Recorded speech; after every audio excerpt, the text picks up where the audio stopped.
अहम खबर आपको देंगे। इंसानी स्मगलिंग में मुलव्विस मुनज़्ज़म नेटवर्क बेनकाब हुआ है। FIA का गुजरात में जाली वीज़े बनाने वाले प्रेस पर छापा। 2 मुल्ज़िमान गिरफ्तार किए गए हैं।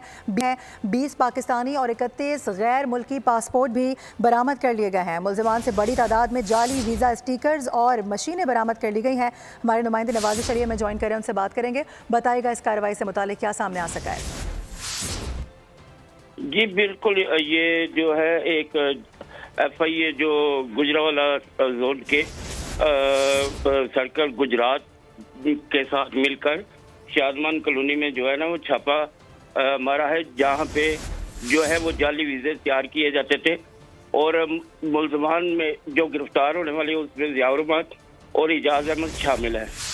जी, ये पाकिस्तान के मुस्लिम इलाकों में एजेंटों की मदद से शहरियों को जाली वीज़े जो है वो फराहम कर रहे थे और मुल्ज़िमान के जाली पासपोर्ट, वीज़ा, स्टिकर्स और दीगर जो दस्तावेज आता है वो भी जो है बरामद की गई हैं।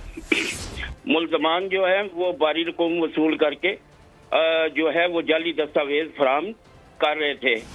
मुल्ज़िमान जो है इस हवाले से आगाह करने के लिए बहुत नवाजिश आपकी। सब्सक्राइब करें और बेल दबाएं ताकि कोई खबर रह न जाए।